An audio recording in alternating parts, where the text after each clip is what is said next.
Hi everyone, I'm Leila Del Duca, and today I'm talking with Terry Blas, the author and artist of Say Latino and Say LatinX. He's also the author of Deadweight, Hotel Dare. Terry is a fantastic writer and illustrator. Most recently, he did this Aztec Superman, which is freaking phenomenal, and you should go to his website or Instagram to check it out. We'll have links down below, so please visit Terry's websites and enjoy the interview. Hi Terry, good morning. Thank you so much for joining me today. Hi, thank you for having me. I'm happy to chat with you. So I'm going to get right into the first question. Sounds good. So when most people think about comic books, they think about Superman, Batman, and superhero comics in general, made by and mostly about white guys. Yeah. So why do you think that is? I think there's several answers to that question. I think one of them has to do with the fact that those comics like Superman, Batman, like even Wonder Woman was, created by a few people, but like one of them being a man. I think they're just the most popular, and so they've kind of saturated our kind of consciousness, our pop culture kind of arena. But I think another thing that not a lot of people think about is that in the United States, comics are still seen as sort of a medium for like children, whereas in other countries, like Japan, there are more women in Japan who read comics than like boys in United States. So in Japan, their comics aren't necessarily like, they're not all about like white dudes and white superheroes. They're about lots of different people. And so I think that maybe the comic book industry in the United States for a long time just sort of suffered from a lack of representation. And when that happens and you have like, one type of person making things, they might not be thinking outside the box or from a different perspective. And I think especially in today's day and age, people are a little hesitant to make stuff about other people that they don't have the experiences or of. So I think that's part of it. I think we see that changing quite a bit. I would say that most of the comics I enjoy and read are about women, they're about kids, they're about people of color. So yeah, I think there's a few answers to that question, but I think that might be a few. You're Latino, you're gay, you're ex-Mormon, and you create stories that range from fantasy adventures to educational comics.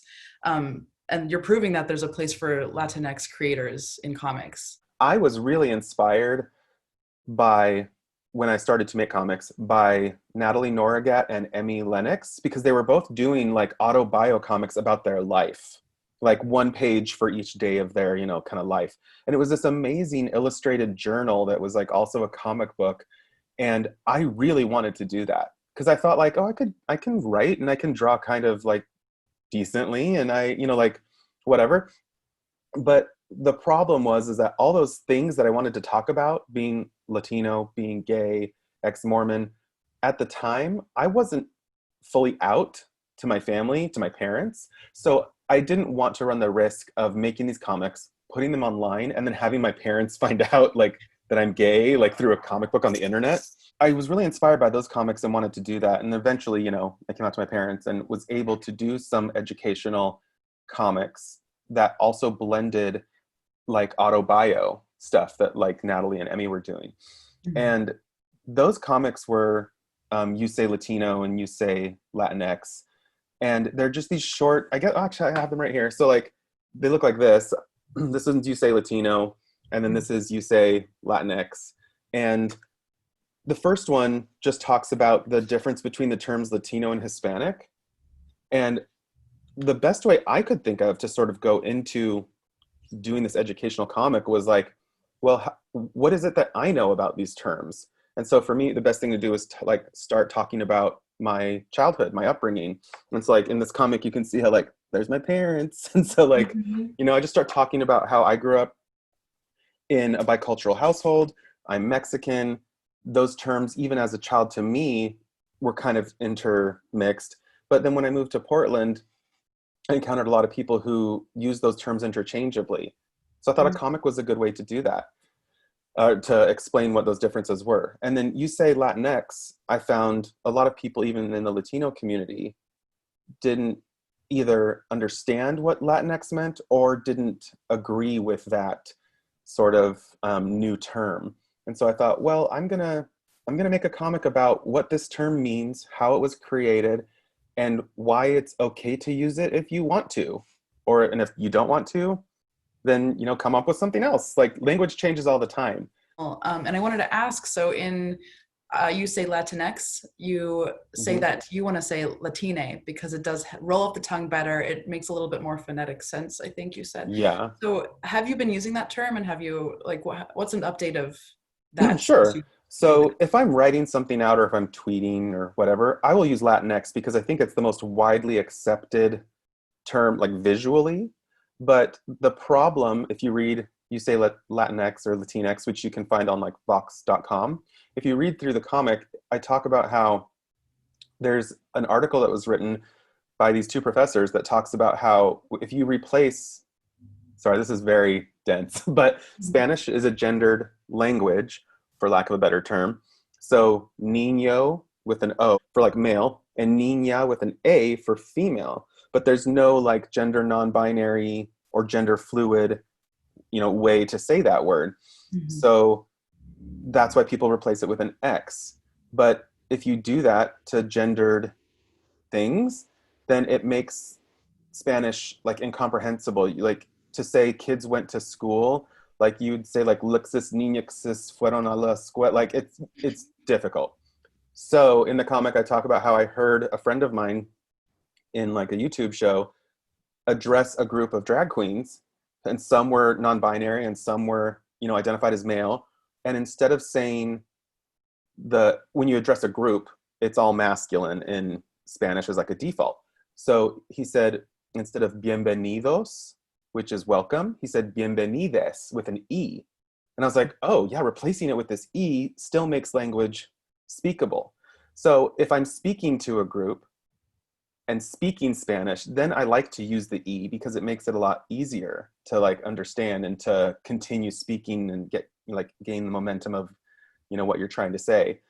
Visually, I still use the X. And I think, language changes all the time. A lot of people seem very scared of that term, but if there's something I could leave like with that comic, it's like the the most basic decent thing we can do as people is address others the way they want to be addressed.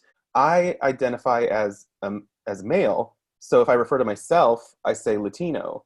But if I'm referring to a group, then I like to say Latinx or Latine. How did you get hired to work on You Say Latino and You Say Latinx and the other comic that you wrote about how uncomfortable you feel sometimes speaking Spanish in public? Sure. All three of those comics you can find on Vox.com. I I just made the You Say Latino comic for myself. And I guess the story goes, I posted it on my Tumblr when Tumblr was a thing. And my friend Claire, Claire Hummel, she re-tumbled it. I don't know how that goes, but I woke up to like 25,000 reblogs like the Wow. next day, and I was like, "What?" And then on Twitter, it blew up, and it really started to gain a lot of attention and press. And I think it's because it was before the election, and it was around a time where a lot of people were writing about how important the Latino vote is. And then on some websites were saying, or is it the Hispanic vote? Like, Mhm. so it was an important topic also because not a lot of people realize that the fastest growing demographic in this country is the Latino, and specifically Latin women who are college educated. The average age of a Latino in this country is like 27. Mhm. So we're a very young demographic and also very educated. And I think that a lot of people in this country still don't see that we are the largest ethnic minority group across the board. So it's more than Asian, more than African American, but we make up the least amount in terms of representation across books, TV, music, comics, all that stuff. Yeah. So that's why I started making that comic. I think it started to gain a lot of traction. And then I was contacted by several news outlets who wanted to talk about it, interview me. And one of them was Vox, who asked if they could post the comic on their site. And I said, sure. And I think the lesson with that is I started I went on a trip to Mexico City with my husband, and on the plane ride back, I started writing You Say LatinX, just writing down my ideas, and started making it. And halfway through making it, I just contacted Vox, like the person that had contacted me there, and said, "Hey, I'm doing another comic. It's similar to the other one. Do you guys want to run it on your site? And do you want to pay me for it?" And they said, "Sure."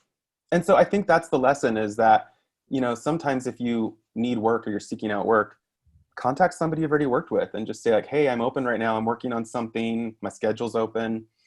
Because they then contacted me after that comic to see if I would do one about, they asked me to pitch a few ideas, and the one I pitched was about language and Spanish spoken in the United States.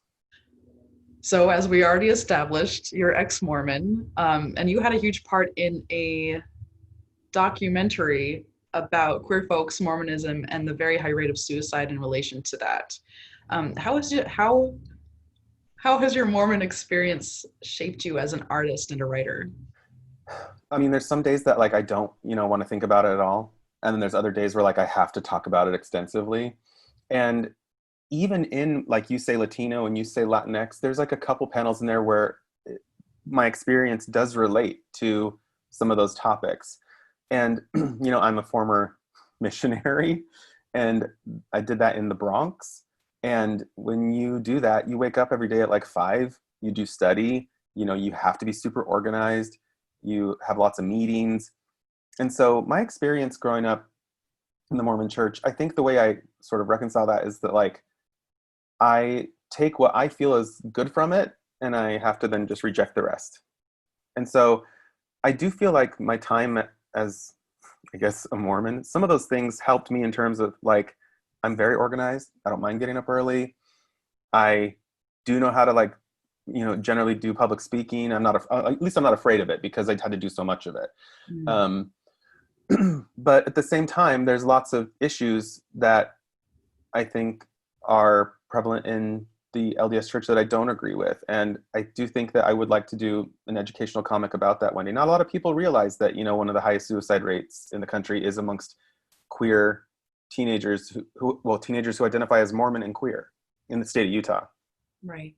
So I don't know. It's very strange to think about how some of those things helped me. And, I don't think that being organized and being detailed and whatnot, you can only get from Mormonism. Obviously, you can learn that other places. That's just where I happened to learn it. I know from talking to you and being your friend that you are really proactive about advocating for yourself. What advice do you have for creators who kind of err on the meek side, like I once did and earlier in my career? Like, what advice do you have to advocate for yourself in this industry? That's a really good question, because I think generally a lot of artists are sort of sensitive and meek and can be a little bit reserved. We work alone a lot of the time. And so one thing that I think can help is making a list of what it is you want and what it is you think you have to offer, and considering those things when you reach out to a publisher. And I think that if you feel like you have trouble and you're kind of meek, in speaking or saying or things you want or advocating for yourself, then it doesn't hurt to just like write out a letter that you don't ever have to show anyone, like, of what you think you want to say, and read it over. That can transition into an email that you feel good about. I don't know. Just think about what you can do for a company. I think that's something I would really like to impart to people is, if you're pitching a book, and you're just like, I just want to do this book because I know that it's going to be great and it's beautiful. Like, that's wonderful. But you have to realize that you're pitching to a company, and they can only make more books if they make money. So you need to recognize what it is about your project that can help either expand their library if they're looking to expand, or complement their library with what they already have. And think about, this is what I can do for you. Why not, do it together?